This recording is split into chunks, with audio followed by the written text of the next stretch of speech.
नमस्कार। कक्षा 10वीं वाले छात्र अपना हिंदी का त्रैमासिक परीक्षा का पेपर देख लीजिएगा। ये हमारा बिल्कुल 1101% रियल वाला पेपर है। आपको इस पेपर का फुल सॉल्यूशन इसी वीडियो में मिलने वाला है। इस पेपर का समय 3 घंटे का होने वाला है। पूर्णांक 75 अंकों का। पेपर को पूरा देखने से पहले आप सभी इस वीडियो को आपके सभी दोस्तों के साथ शेयर कर दीजिएगा। इसके साथ ही आपको इस वीडियो को लाइक कर देना है। तो इस पेपर का हमारा पहला प्रश्न दिया। पहले प्रश्न में आप सभी को सही विकल्प का चयन करके लिखना होगा, जो आपकी परीक्षा में 6 नंबर के पूछे जाने वाले हैं। पहला आपका दिया है, प्रयोगवाद का आरंभ माना जाता है। तो कब से माना जाता है यह आपको बताना होगा। तो पहले में आप सभी को राइट आंसर लिखना होगा, आ वाला सन 1943 से। दूसरा देख लीजिएगा, व्याधि शब्द का अर्थ है। तो व्याधि शब्द का अर्थ क्या है ये आपको बताना होगा। तो दूसरे में आपको लिखना होगा स वाला रोग। तीसरा देख लीजिएगा, किस काव्य के छंद एक कथा के धागे में माला की तरह गूंथे होते हैं। तो तीसरे में आपको लिखना होगा ब वाला प्रबंध काव्य। चौथा देख लीजिएगा, कैप्टन नाम था। तो कैप्टन नाम किसका था ये आपको बताना होगा। चौथे में आपको लिखना होगा द वाला चश्मे वाले का। पांचवा देख लीजिएगा, जिन मूल शब्दों से मिलकर समास बना है उसमें से पहले पद को क्या कहते हैं। तो पांचवी में आपको लिखना होगा अ वाला पूर्व पद कहते हैं। छठा देख लीजिएगा, माता का अंचल में 2 लड़के मिलकर खींचते हैं। तो छठे में आपको लिखना होगा अ वाला मोट। दूसरा प्रश्न देख लीजिएगा। दूसरे प्रश्न में आप सभी को रिक्त स्थानों की पूर्ति करके लिखना है, जो आपकी परीक्षा में 6 नंबर के पूछे जाने वाले हैं। पहला देख लीजिए, पहले में क्या पूछा है, सूरदास जी मुख्यतः किस रस के कवि है ये आपको बताना होगा। लिख लीजिएगा। पहले में आपको लिखना होगा वात्सल्य। वात्सल्य आपको पहले का आंसर लगाना है। दूसरा आपका दिया है, नायक के जीवन की किसी एक घटना अथवा हृदय स्पर्शी अंश का पूर्णता के साथ अंकन किस काव्य में किया जाता है ये आपको बताना होगा। तो दूसरे में आपको लिखना होगा खंड काव्य। लिख लीजिएगा, खंड काव्य आपको लिखना होगा दूसरे का आंसर। और तीसरा आपका दिया है, आश्रय की ब्राह शारीरिक चेष्टाओं को क्या कहते हैं। तो तीसरे में आपको लिखना होगा अनुभव। अनुभव कहते हैं। चौथा आपका दिया है, जीवनी गद्य की एक कौन सी विधा है ये आपको बताना होगा। तो चौथे में आपको लिखना होगा गौण विधा। गौण आपको लिखना है। पांचवा आपका दिया है, वीर रस का स्थायी भाव क्या है। तो वीर रस का स्थायी भाव क्या होता है ये आपको बताना होगा। तो पांचवी में आपको लिखना होगा उत्साह। उत्साह आपको लिखना है। छठा आपका दिया है, भोलानाथ और उनके साथी अमोल को घिसकर क्या बजाते थे। तो छठे में आपको लिखना होगा शहनाई। शहनाई आपको लिखना है। तीसरा प्रश्न देख लीजिएगा। तीसरे प्रश्न में आप सभी को सत्य अथवा असत्य बता के लिखना होगा, जो आपकी परीक्षा में 6 नंबर के पूछे जाने वाले हैं। पहला आपका दिया है, अच्छे लोग परहित के लिए दौड़े चले आते हैं। तो बिल्कुल आ जाते हैं, सत्य हो जाएगा। दूसरा आपका दिया है, स्त्री भुवनम में द्वंद्व समास है। तो बिल्कुल नहीं है, दिग्गु समास है, इसलिए हमारा असत्य हो जाएगा। तीसरा आपका दिया है, नेताजी की मूर्ति 2 फुट ऊंची थी। तो बिल्कुल यहाँ पर थी, सत्य हो जाएगा। चौथा आपका दिया है, तारकेश्वर नाथ ही भोलानाथ थे। तो बिल्कुल यहाँ पर थे, सत्य हो जाएगा। पांचवा देख लीजिएगा, मुहावरे और लोकोक्ति एक ही है। तो बिल्कुल नहीं है, असत्य हो जाएगा। छठा आपका दिया है, भोलानाथ पूजा के समय मस्तक पर बबूत का तिलक लगाते थे। तो यहाँ पर बिल्कुल यहाँ पर लगाते थे, सत्य हो जाएगा। ठीक है, चौथा प्रश्न देख लीजिएगा। चौथे प्रश्न में आप सभी को सही जोड़ का मिलान करके लिखना है, जो आपकी परीक्षा में 6 नंबर की पूछे जाने वाले हैं। तो सही जोड़ी का मिलान आप सभी कर लीजिएगा। सूर के पद में आपको लिखना होगा सूरदास। दूसरा आपका दिया है काव्य की आत्मा, तो इसमें आपको लिखना होगा रस। दोहा में आपको लिखना होगा अर्ध सममात्रिक छंद। संधि के प्रकार में आपको लिखना होगा 3। एकमात्र सहारा में आपको लिखना होगा अंधे की लाठी। चेरवेती में आपको लिखना होगा केवल चलते रहो चलते रहो। तो इस प्रकार से सही जोड़ी का मिलान हो जाएगा। पांचवा प्रश्न देख लीजिएगा। पांचवें प्रश्न में आपको इन प्रश्नों के उत्तर एक वाक्य में देने होंगे, जो आपकी परीक्षा में 6 नंबर के पूछे जाने वाले हैं। पहला आपका दिया है राम लक्ष्मण परशुराम संवाद रामचरितमानस के किस कांड से लिया गया है। तो पहले में आपको लिखना होगा बालकांड। दूसरा देख लीजिएगा, कंपनी के काम के सिलसिले में कस्बे से कौन गुजरता था। तो दूसरे में आपको लिखना होगा हालदार साहब।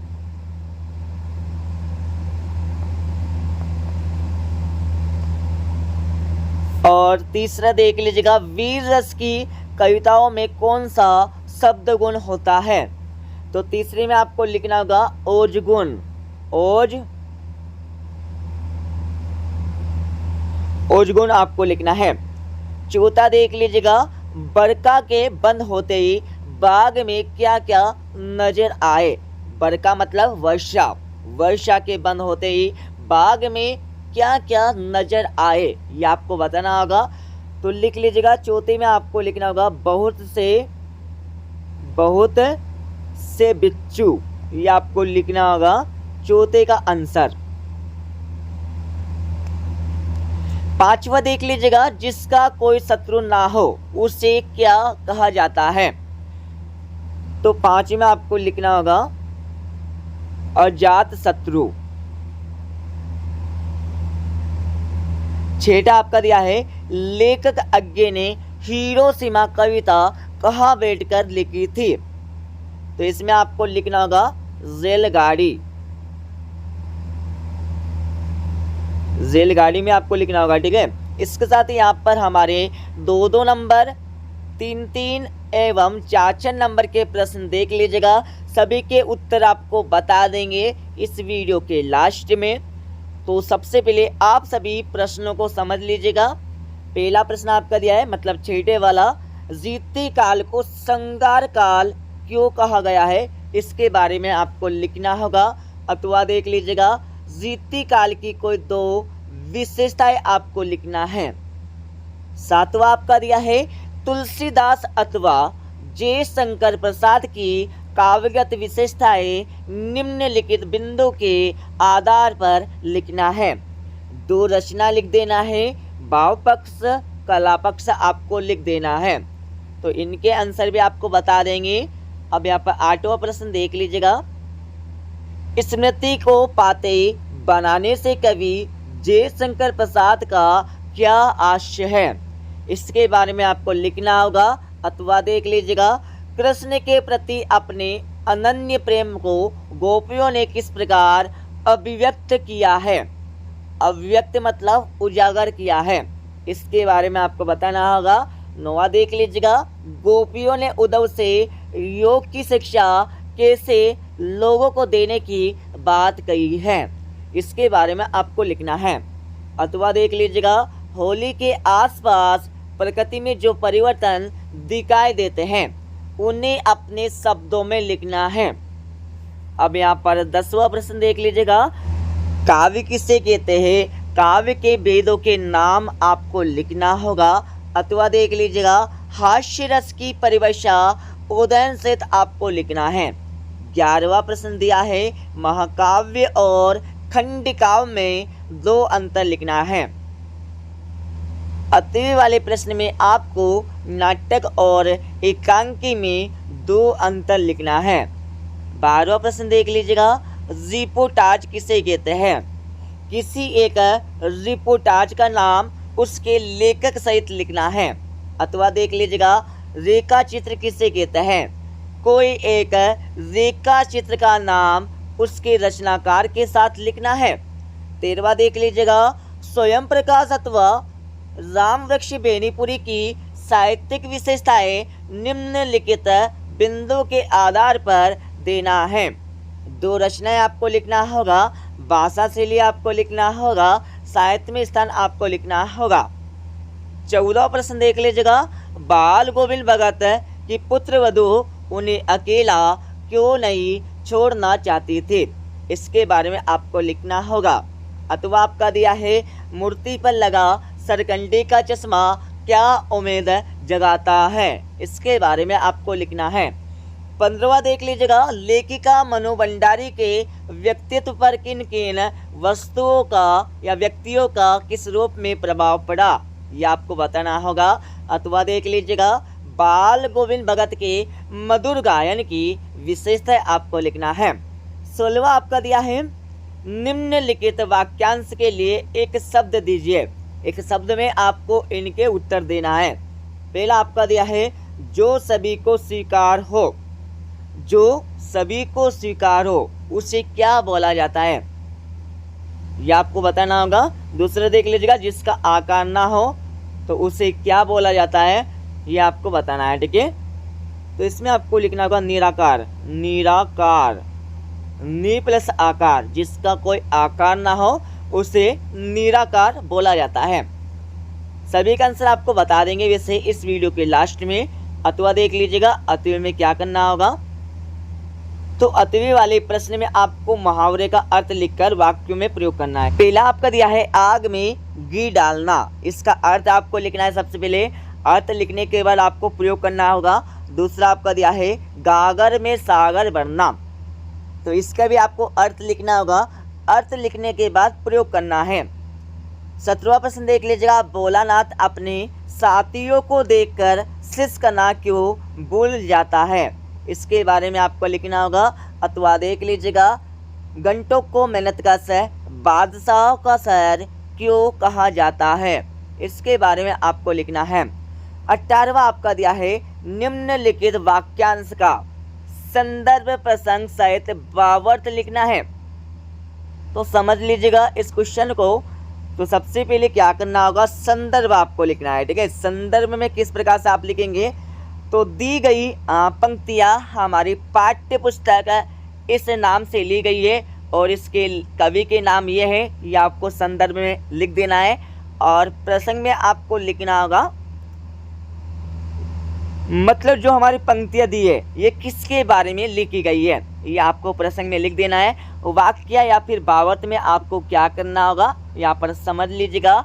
भावार्थ में मतलब जो हमारी पंक्तियाँ है इनका अर्थ क्या निकल रहा है। ठीक है, ये आपको भावार्थ में लिख देना है। भाव प्लस अर्थ, इनको पढ़कर इनका अर्थ आपको निकालना है और यहाँ पर भावार्थ में लिख देना है।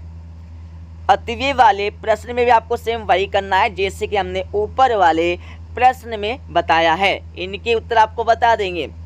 अब यहाँ पर 19वां प्रश्न देख लीजिएगा। 19वें प्रश्न में आपको गद्यांश दिया है, गद्यांश को पढ़ना है। गद्यांश को पढ़ने के बाद आपको संदर्भ लिखना है। तो संदर्भ में आपको क्या लिखना है, दी गई पंक्तियाँ हमारी पाठ्य पुस्तक इससे ली गई है। ठीक है, जो भी पाठ्य पुस्तक का नाम है वो आपको लिखना है और इसके लेखक के नाम हमारा ये है, ये आपको लिख देना है संदर्भ में। इसको लिखने के बाद आपको प्रसंग लिखना होगा। जो हमारी पंक्तियाँ दी गई है इनका अर्थ क्या क्या निकल रहा है। ठीक है, इसके बारे में आपको प्रसंग में लिख देना है। ठीक है, इसको लिखने के बाद आपको वाक्य करना है। क्या वाक्य करना है, जो हमारी जो पंक्तियाँ दी गई है इसके माध्यम से लेखक क्या क्या कहना चाहता है, यह आपको वाक्य में लिख देना है। और इसके अतिव्यय वाले प्रश्न में भी आपको सेम वही करना है जैसे कि हमने ऊपर वाले प्रश्न में बताया है। 20वां प्रश्न देख लीजिएगा। हाथ घड़ी का एक आकर्षक विज्ञापन तैयार करना है। ठीक है, विज्ञापन आपको तैयार करके लिखना है। आपको एक तरफ यहाँ पर हाथ घड़ी यहाँ पर बना देना है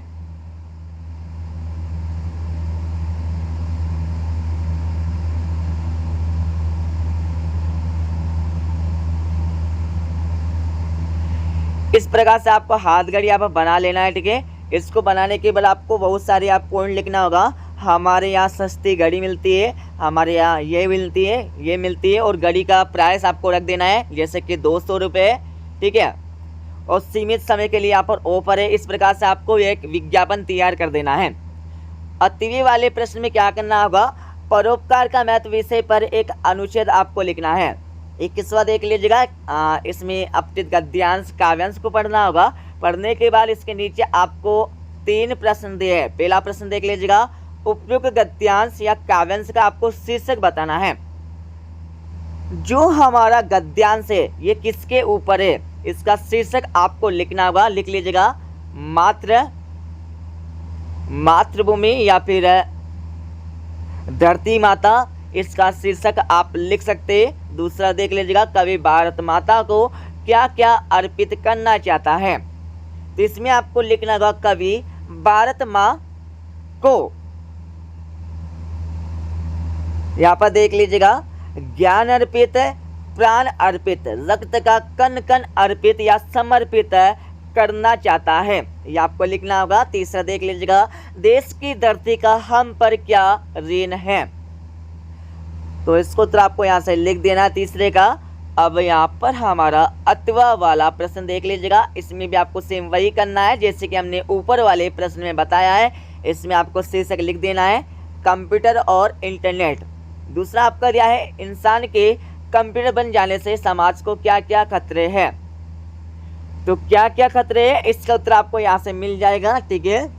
उसके बाद आपका तीसरा दिया है, उपयुक्त गद्यांश का सारांश आपको लिखना है। क्या लिखना है, उपयुक्त गद्यांश का सारांश आपको लिखना होगा। तो सारांश आप इसमें से छांट कर लिख लीजिएगा।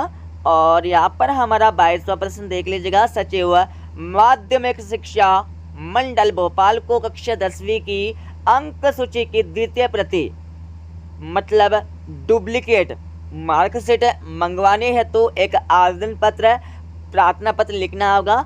और अतिवी वाले प्रश्न में आपको हाई स्कूल परीक्षा में प्रावीण्य सूची में प्रथम स्थान प्राप्त करने पर अपने मित्र को बधाई पत्र देना होगा। 23वां प्रश्न देख लीजिएगा, किसी एक विषय पर रूपरेखा सहित एक निबंध लिखना है। तो आप सभी छात्र किसी एक विषय पर एक निबंध याद कर लीजिएगा, या फिर आप 5 विषय के जो निबंध है उनको पढ़ लीजिएगा एक बार, ताकि आप परीक्षा में निबंध मन से भी लिख सकते हैं। अब मैं इस पेपर का फुल सॉल्यूशन बता देता हूं। तो जैसे कि हमने क्वेश्चन नंबर 1 से लेकर 5 तक के उत्तर बता दिए थे, बट आप सभी और अच्छे से देख लीजिएगा। ये हमारे पहले प्रश्न के उत्तर हो जाएंगे, ठीक है। पहले के बाद ये हमारा दूसरे प्रश्न के उत्तर हो जाएंगे। दूसरे के बाद आगे हम चलेंगे तो आप सभी को तीसरे प्रश्न के आंसर यहाँ से मिल जाएंगे और चौथे का आंसर यहाँ से मिल जाएंगे, ठीक है। चौथे के बाद आगे हम चलेंगे तो यहाँ पर आपको 5वें प्रश्न के उत्तर यहाँ पर मिल जाएंगे, ठीक है। 5वें के बाद आगे हम चलेंगे तो आपको 6ठे प्रश्न के आंसर यहाँ से मिल जाएंगे। 6ठे के बाद आप सभी को 6ठे प्रश्न का अतव्यय वाला का आंसर यहाँ से मिल जाएगा, जिसमें रीति काल की 2 प्रमुख का विशेषता आपको लिखना है। आप सभी को यहाँ पर जो हमारा 7वां प्रश्न दिया था, जिसमें तुलसीदास जी का 2 रचनाएं और भाव पक्ष लिखने के बाद नीचे आपको कला पक्ष भी लिखना है, ठीक है। और साहित्य में स्थान भी आपको लिख देना है। और यहाँ पर 7वें प्रश्न का अतव्यय का उत्तर देख लीजिएगा, जिसमें जी शंकर प्रसाद जी का 2 रचनाएं भाव पक्ष, कला पक्ष और साहित्य में स्थान आपको लिखना है। देख लीजिएगा पूरा। और आप सभी को यहाँ पर 8वें प्रश्न का उत्तर मिल जाएगा, ठीक है। देख लीजिएगा 8वें प्रश्न का उत्तर। 8वें के बाद आगे हम चलेंगे तो आप सभी को 8वें प्रश्न का अतव्यय का उत्तर यहाँ से मिल जाएगा। आप सभी 9वें प्रश्न का उत्तर देख लीजिएगा। ये हमारा 9वें प्रश्न का उत्तर हो जाएगा। 9वें के बाद आगे हम चलेंगे तो आप सभी को 9वें प्रश्न का अतव्यय का उत्तर यहाँ से मिल जाएगा। 10वें प्रश्न का उत्तर आपको दिया है। 10वें के बाद आगे हम चलेंगे तो आप सभी को 10वें का 8वीं का उत्तर यहाँ से मिल जाएगा। 11वीं का उत्तर यहाँ से मिल जाएगा, ठीक है, जिसमें महाकाव्य और खंडकाव्य में प्रमुख 2 अंतर बताने होंगे। और इसके साथ ही आप सभी 11वें प्रश्न का 8वीं का उत्तर देख लीजिएगा, जिसमें नाटक और एकांकी में प्रमुख अंतर बताने हैं। 12वें प्रश्न का उत्तर आपको मिल जाएंगे। 12वीं के बाद आगे हम चलेंगे तो आप सभी को 12वें प्रश्न का 8वीं का आंसर यहाँ से मिल जाएगा, जिसमें रेखा चित्र की परिभाषा, रेखा चित्र के लेखक का नाम और रचनाएं भी आपको साथ में लिखना है। 13वें प्रश्न का आंसर देख लीजिएगा, ये हमारा 13वें प्रश्न का आंसर हो जाएगा, जिसमें 2 रचनाएं भाषा शैली और नीचे साहित्य में स्थान लिखना है राम वृक्ष बेनीपुरी की। 14वें प्रश्न का आंसर आपको यहाँ से मिल जाएगा। 14 के बाद आगे हम चलेंगे तो आप सभी को 14 का 8वीं का आंसर यहाँ से मिल जाएगा। 15वें का आंसर आपको यहाँ पर दिया है। 15वें के बाद आगे हम चलेंगे तो आप सभी को 15वें का 8वीं का आंसर यहाँ से मिल जाएगा। 16वें प्रश्न का आंसर आपको मिल जाएगा, ठीक है, जिसमें काव्यांश का एक शब्द में उत्तर देना था। 16वें का आंसर आपको दिया है, जिसमें मुहावरे का अर्थ लिखकर वाक्यों में प्रयोग करना था, देख लीजिएगा। 17वें का आंसर आपको दिया है। 17वें के बाद आगे हम चलेंगे तो आप सभी को 17वें प्रश्न का 8वीं का उत्तर यहाँ से मिल जाएगा। 18वें प्रश्न का उत्तर देख लीजिएगा, जिसमें संदर्भ, प्रसंग और भावार्थ आपको लिखना है। 18वें प्रश्न का 8वीं का आंसर देख लीजिएगा, जिसमें संदर्भ, प्रसंग, भावार्थ आपको लिखना है। 19वें प्रश्न का उत्तर आपको मिल जाएगा, ठीक है, जिसमें संदर्भ, प्रसंग, वाक्य आपको लिखना था, देख लीजिएगा। और यहाँ पर 20वें प्रश्न का उत्तर देख लीजिएगा, जिसमें एक विज्ञापन तैयार करना होगा हाथ घड़ी के ऊपर। तो इस प्रकार से आपको परीक्षा में विज्ञापन तैयार करके लिखना है। और 22वें प्रश्न का उत्तर देख लीजिएगा, इस प्रकार से आपको 22वें प्रश्न का उत्तर लिखना होगा, मतलब प्रार्थना पत्र लिखना है, ठीक है। और 22वें का 8वीं का उत्तर देख लीजिएगा, जिसमें एक पत्र लिखना होगा पूरा ऊपर से लेकर नीचे तक। और 23वें प्रश्न का उत्तर अपनी किताब से देखकर पढ़ लेना है, उसमें किसी एक विषय पर रूपरेखा सहित निबंध लिखना होगा। तो ठीक है, मिलते अगले वीडियो में।